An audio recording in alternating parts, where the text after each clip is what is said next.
Hi, ich bin Samuel und ich werde am Sonntag hier in dieser Kita wählen gehen. Und ich möchte dir kurz in 2 Minuten 2 Sachen sagen, die mich bei dieser Bundestagswahl beschäftigen.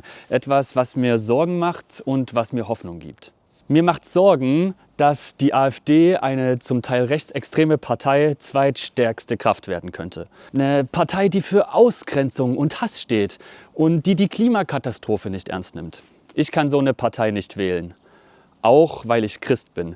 Denn ich glaube an einen Gott, der sich solidarisiert. Jesus sagt, wenn du den Armen hilfst, wenn du Kranke und Gefangene besuchst, wenn du Fremde bei dir aufnimmst, dann ist das wie, wenn du mir hilfst, wenn du mich besuchst, mich aufnimmst. Und für mich bedeutet das, ich will mich solidarisieren, auch mit meiner Stimme. Nicht irgendwie, weil ich bei Gott Bonuspunkte oder so sammeln will, sondern weil ich glaube, dass das Teil meiner Verantwortung als Mensch und als Christ ist.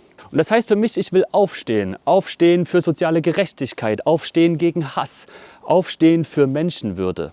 Und mir macht Hoffnung, dass das so viele tun. Dass so viele aufstehen gegen rechts und für eine solidarische Politik. Mir macht Hoffnung, dass in den letzten Wochen die Stimmen lauter werden, die sich für bezahlbaren Wohnraum, für Gleichberechtigung oder für Frieden einsetzen. Mir macht Hoffnung, dass ich erlebe, wie Leute auf die Straße gehen, um sich öffentlich dazu zu positionieren. Und ich glaube, wir sind mehr. Und auch das gibt mir Hoffnung. Deswegen lasst uns an dieser Hoffnung festhalten und ich bitte dich, geh wählen und wähle demokratisch.